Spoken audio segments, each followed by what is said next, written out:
Hi everyone, welcome back to the Colour Cave where we like to play with art stuff. My name is Jem and today we're heading back into Worlds Within Worlds by Kirby Rosanis and we're going to work on our shoe store page. So the areas of focus today are going to be the lanterns and this tree trunk. We want to get our lights lit up and get the lights on and that lets us carry on with all the surrounding area. I feel like it's a logical step. So we're using our Castle Arts gold pencils. That's the ones we're sticking with. See them? I've got all mine here in this this lovely pencil case. So I have already picked out colours, and just like I did last time, I will show you them in my swatch book as well, so that if you're using different pencils, you can maybe find something similar. So to get us kicked off, I want to start with these lanterns. I just feel like doing it in a logical order makes sense. And these remind me of Chinese paper lanterns. So the first colours that always spring to mind for me are reds, yellows, golds, that kind of thing. So I have picked out here two pencils, and the first is one that we've already used, which is Marigold, which was this colour we used down the bottom here in the background. It's always nice to reuse colours to help keep for cohesiveness in your picture. So Marigold is this colour here. Just for reference, the colour next door is a cadmium orange, so that gives you a better idea of what it is you're looking for. And I have also picked out Scarlet Red, which is this red down here. So about as red as you're going to get before you start heading into the sort of pinky reds. For the little trim on the lanterns, I have picked out Yellow Ochre. So again, kind of thinking that as maybe more as metal or, you know, more of a sort of brassy colour. And the last pencil I have here, and this is one of the reasons I wanted to use this set of pencils, honestly, is Tuscan Yellow Light. Now, one of the things that's often lacking in big pencil sets like this is a range of kind of like off-white colours. Normally you have like an ivory colour and then you have a pale yellow and that's it. But in this set we've got titanium white, we've got Naples Yellow Light, and then the Tuscan Yellow Light. So I have chosen the Tuscan because it has a slightly more yellowish warm tint to it. And when we're thinking about light radiating from something, if these lanterns are red, it is going to put off a warm hue in comparison to, say, if they were blue, it would be more likely to put out a cold light. So I felt that this was a good choice rather than just like a standard ivory or whatever. But we can also mix this in with yellows if we want to add a little bit more to it.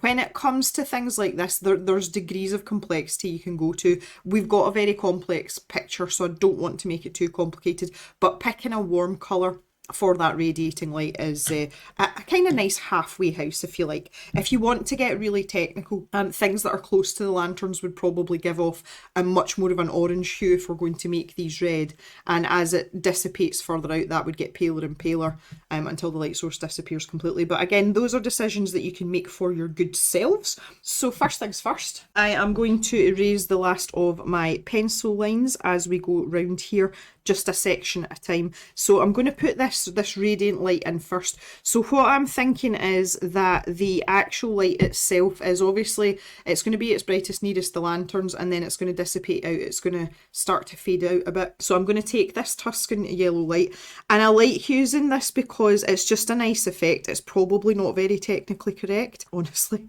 Quite a wide circular motion again, because this is a light pencil.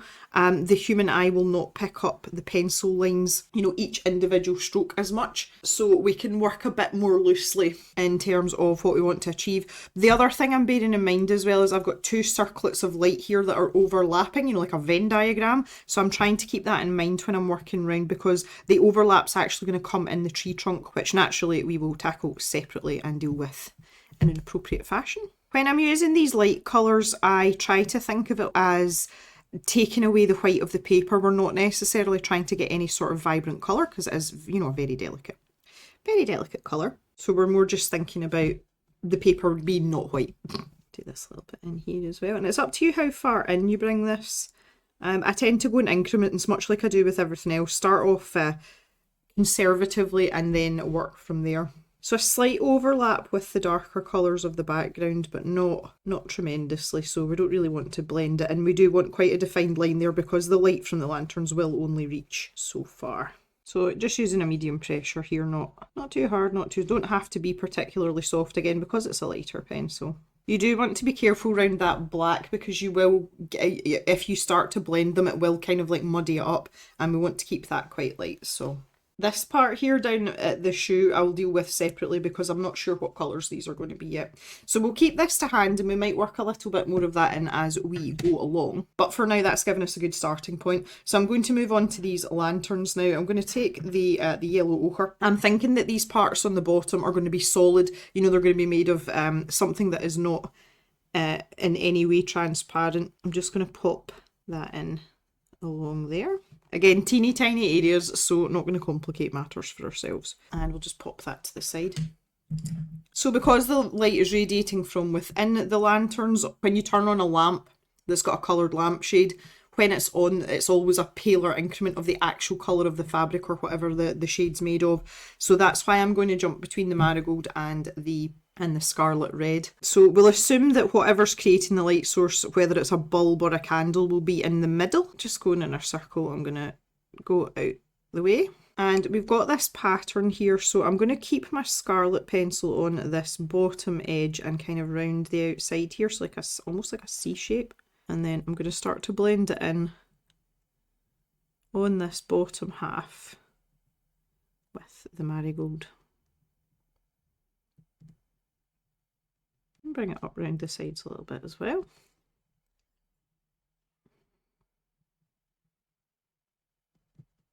Ah, so cute. A bit more scarlet down the bottom there. And along this sort of decorative line, I was eyeballing the magenta colour, which is this one down here, because it really is more of a dark red, I feel. The other colour you could use is something like the purple deep. So a very sort of deep pinky reddish purple. But I'm kind of eyeballing the magenta. I want to get a really pointy point on this, because I'm going to follow the line work. There we go. So we've got quite a nice little point there. And as I say, just want to follow the line work. So I'm erring on the underneath side of the line, if that makes sense. I mean, you could go right over the top on both sides. That's up to you. But I just feel like the fixing for the bulb or whatever it is would be on the bottom. So I think it would be darkest down there. And I'm just going to run a wee line along the bottom there. There we go. So it looks as if it's lit up. And so basically we're just going to rinse and repeat now. Got quite a lot of lanterns. Again, scarlet here. Just pop in that line there again. These lanterns aren't all exactly a uniform shape, so you just need to go with the flow. You can still use, they're all roughly the same shape, obviously they're all round, but you can adjust slightly where you want to put your scarlet down, etc. This one's got a wee squiddly bit in the middle there. I'm not sure that squiddly bit is official terminology, but you know, us Scots have a lot of descriptive, slightly made up words, so why not? Yeah, go all the way around that one, why not? Variety is the spice of life. So I'm basically working in a U shape here with the scarlet and just putting a bit more emphasis on that bottom part. A few more layers down there. And I think it's nice as well with these pencils, because when we go back over with the marigold over the top of the scarlet, it gives us this really nice, rich, warm colour. And that's one of the joys of layering pencils up, because they do have a degree of transparency. So you always get something a little bit different. And grab this magenta. And we've got these little dudes over here. 3 of them. I feel like these ones are smaller. They're not. They look smaller though. I think it's maybe just because they're closer together. That's definitely a dinky one, isn't it? Is it just me? That was a little hand slip there of taking that a wee bit too far up. Not worried about it though. My hand's been really funny the last couple of days. The weather's been really changeable though as well. It's been quite damp and stormy. And sometimes that, I feel like that affects it. My hand's so much better in the summer than it is in the winter though. I was saying that to Mr. Jem last night, that my instances of like my hand just spasming are far less when the temperatures are a bit higher. And although we're not really experiencing a proper summer in Scotland this year, but when I say higher, I mean like not minus. That's the level of expectation. So I still drop things, but I haven't like fully like thrown something across the room in a week or two, which is refreshing. Okay, they look quite cute, they look quite warm and inviting, and that's the feeling we're going for. If you remember, I talked about making this an autumn tree, so the leaves are going to be oranges and browns, so nice to keep to that sort of warm idea as well. For this cable.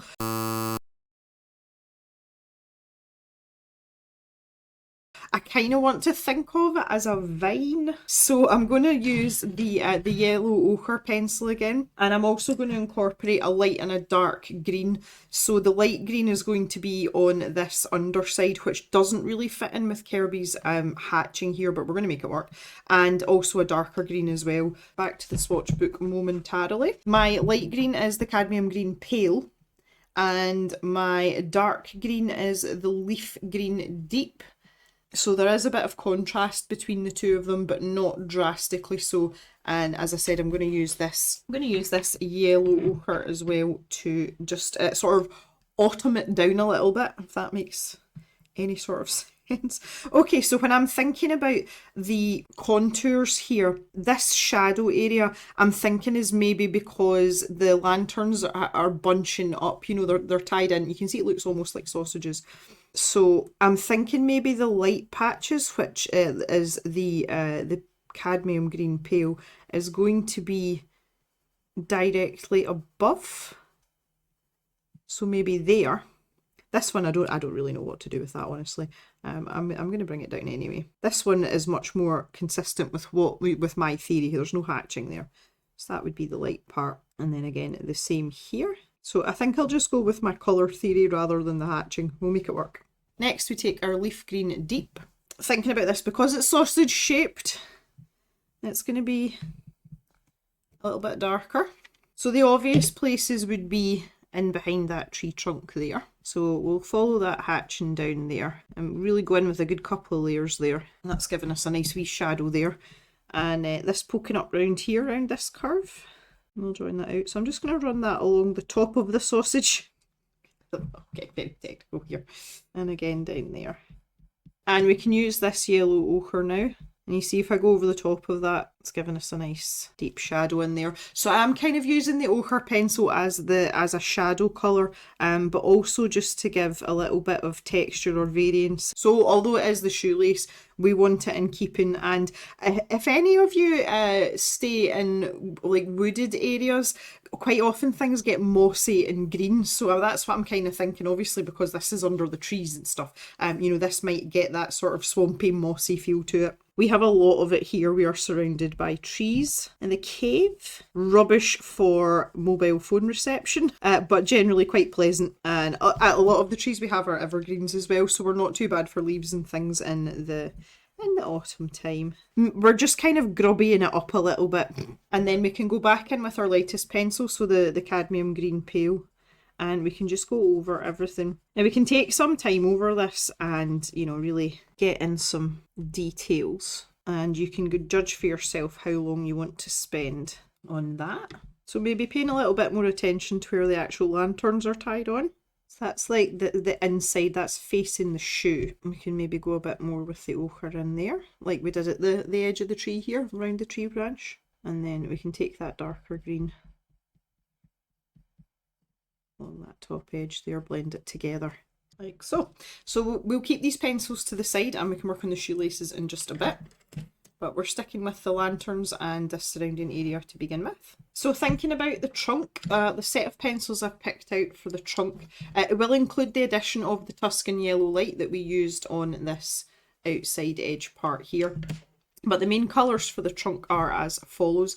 I've got sepia, terracotta light, permanent brown and the walnut brown light. So in the swatch book here is your terracotta light and the permanent brown, so a warm brown, the walnut brown light, and this is just for a bit of variation, again keeping with that warmer colour.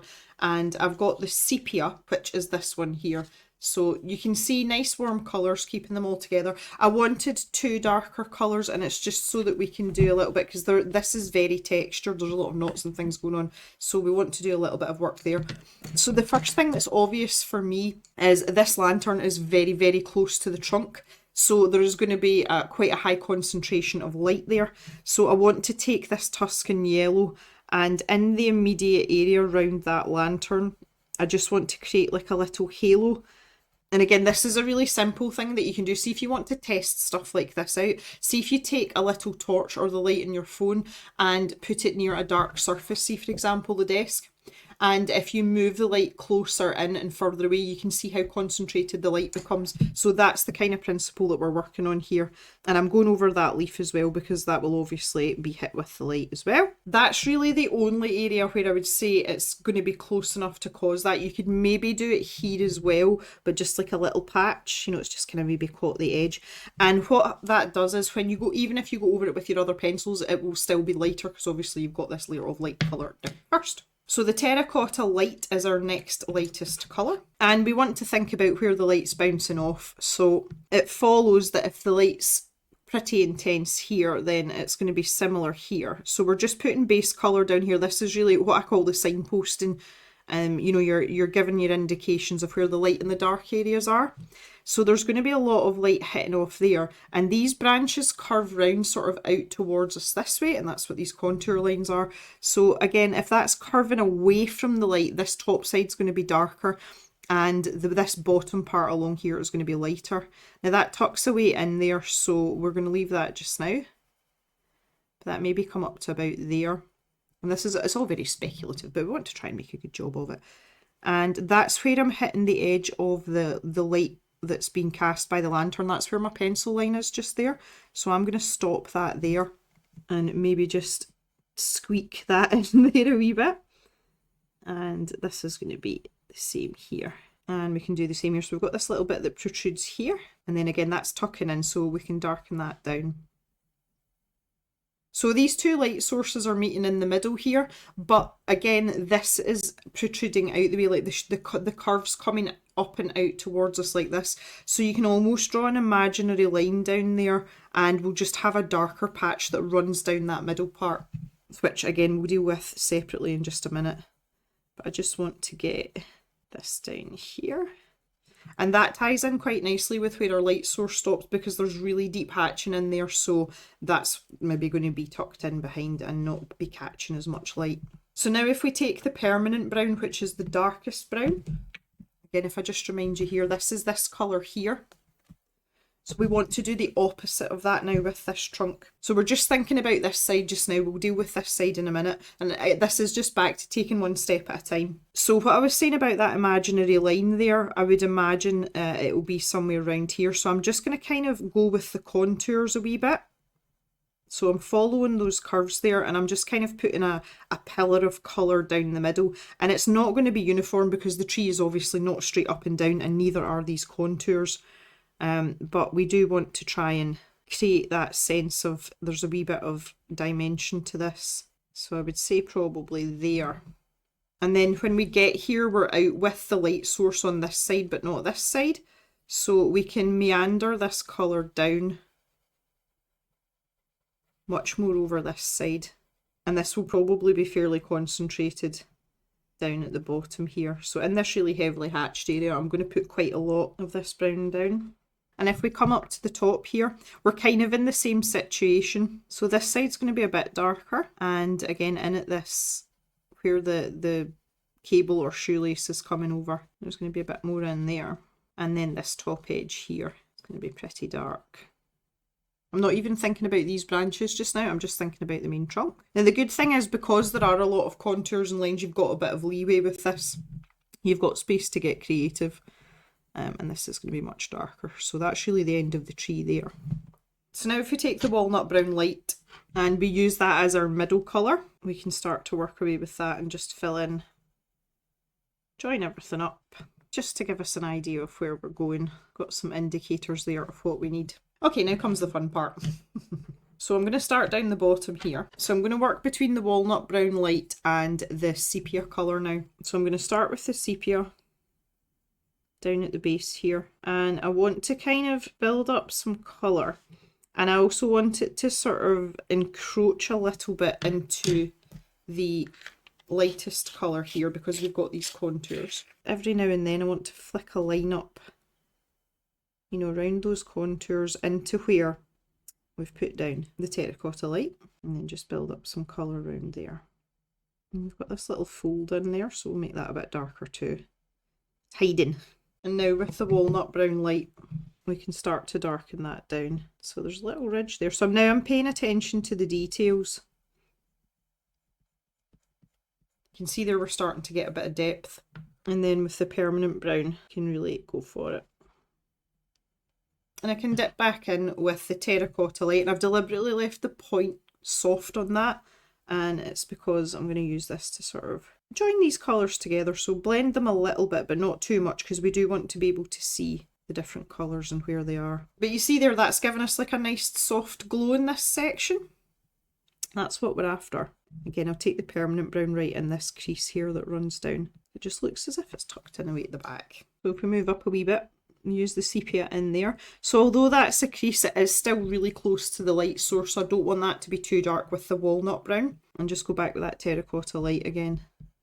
And then I can use the sepia here. Stick a few flicky lines in. I feel like this little part here would be poking out as well, so I would use my terracotta there as well, I think. Yeah, why not? So beside these lighter areas, we're using the sepia the most. And here is the area where we've got this sort of radiant part, so I'm going to skirt around that with the sepia. And in areas where we don't have definitive line work, I'm going to blend it with the other colours. So we're really making it look like the light's shining out around the particular contours here, just over the top. So I'm creating a halo there as well, and then just going to grab that Tuscan yellow light and then blend it around that edge, just to soften it up a little bit. So again, back to my sepia. Create that little dark part there and then blend it out with the terracotta. And we can use the sepia to follow these lines here. I'm just kind of picking and choosing lines. I mean, you could start to go around every single line. I don't really have the patience for that, honestly, but you know, you're getting the idea. If you want to spend time doing that, then well, I tip my hat to you.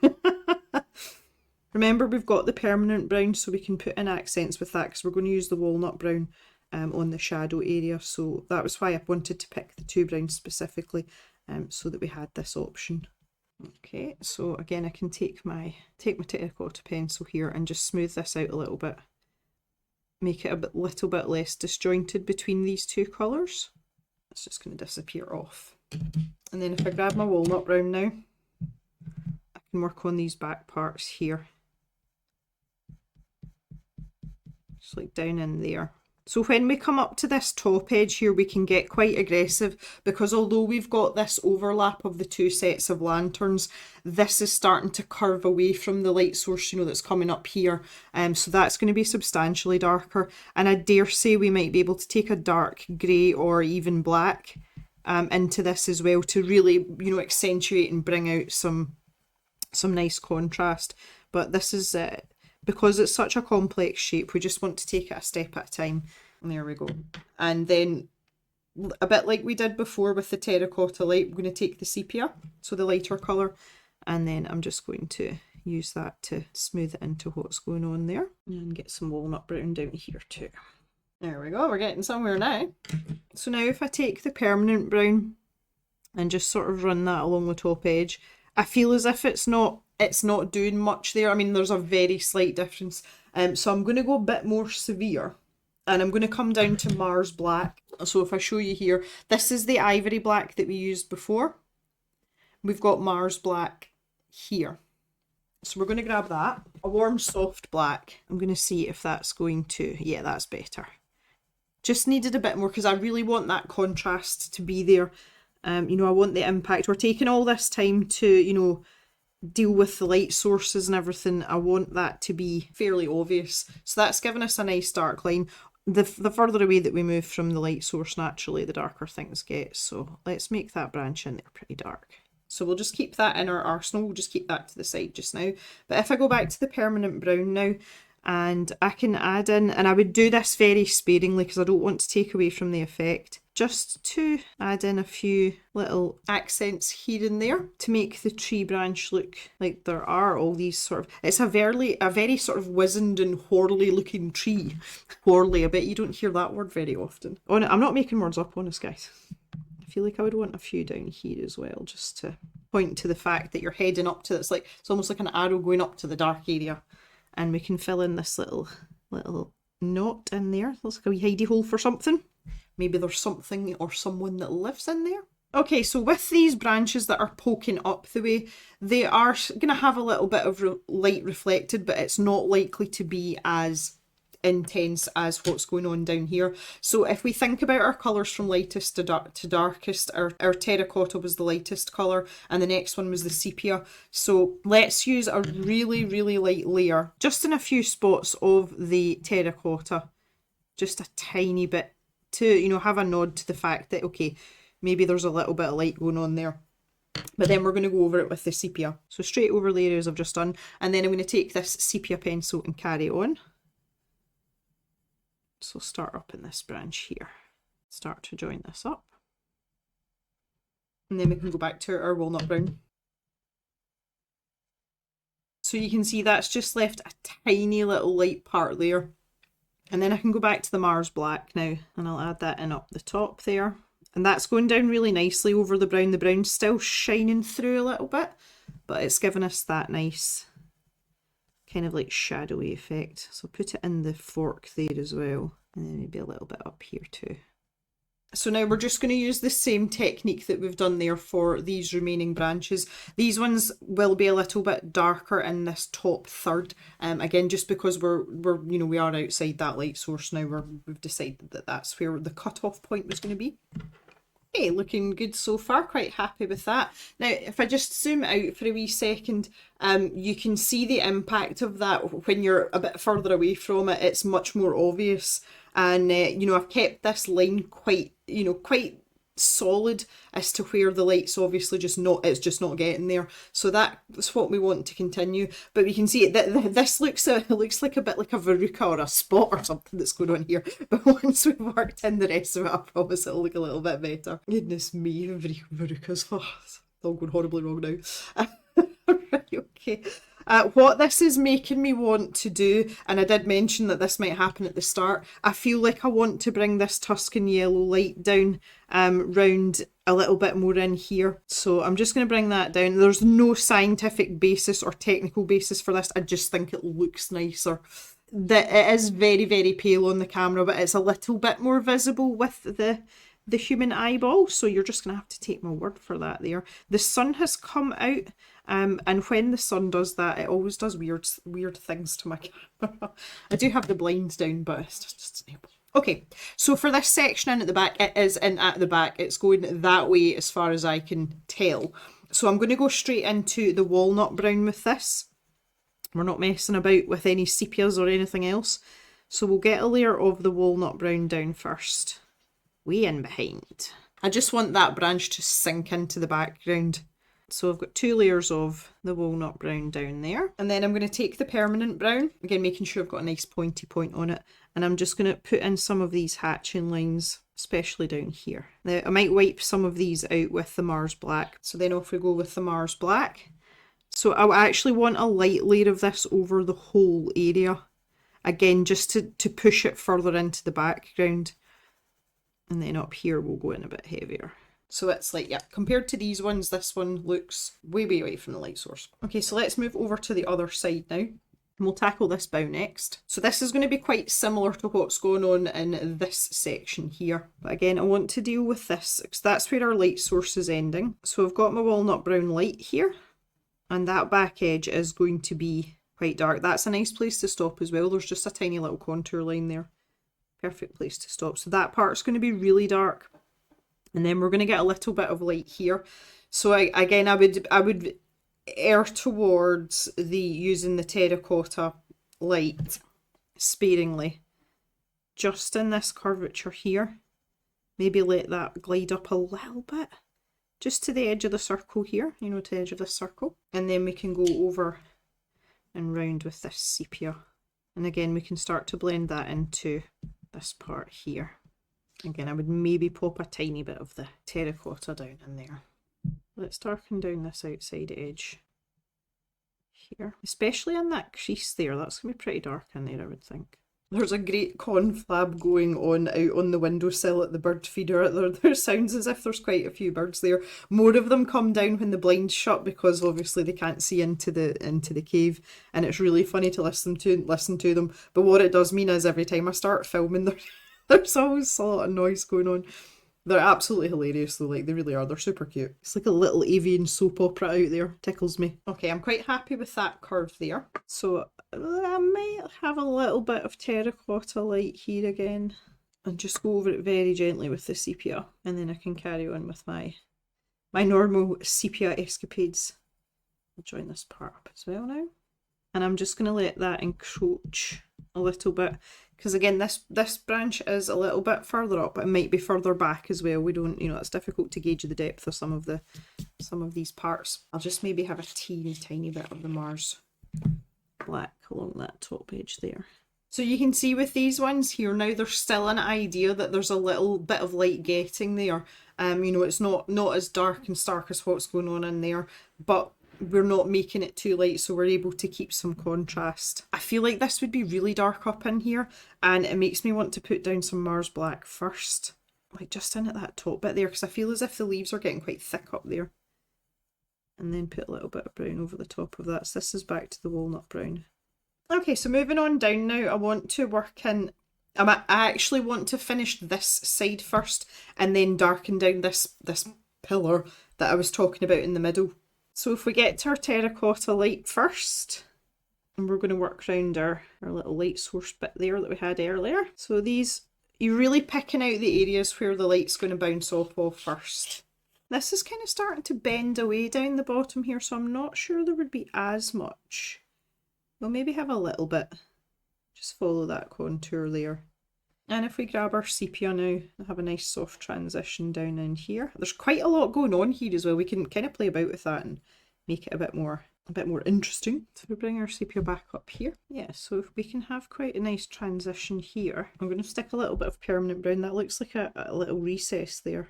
And quite often when I'm doing this kind of thing, I feel that it looks really patchy. You know, it goes through like a stage of that. It goes through the ugly stage, and it's one of those things where you really just have to let it happen and know that you can, you know, you can smooth it all together and everything's going to be a-okay. Especially if you're if you're newer to stuff like this, the panic does set in. I have been there. And the old cliche of trust the process, that's what it is. You have to trust in your skill set as well and know that you can make it come together. Obviously I wouldn't be doing this in a video if I didn't think I couldn't do it. But it can be a bit sort of jarring and you think, oh no, what have I done? what have I done? So this is kind of curving round this way, and I feel that on that particular contour that the light's going to hit off this part here. So I'm going to do that. And we can take our sepia up here now. Kind of want to plunk a little bit of Mars black in there as well. Just right in that corner. Yeah. And maybe coming out from under there too. So you can see this dark section of the trunk's kind of starting to take shape on its own because I'm working around it. And that's kind of what I was hoping was going to happen. No, I knew that was going to happen. Wasn't hoping, I knew, she says. And again, I feel like maybe there's a wee bit of light hitting off there as well. So let's just pop a wee bit of that in there. So now I'm going to take this sepia down around here. So I'm almost putting a second layer on the dark part that we did initially. Bring that up round here. I'm going to stop there for now. And then I'm going to take the permanent brown and I'm going to start working that.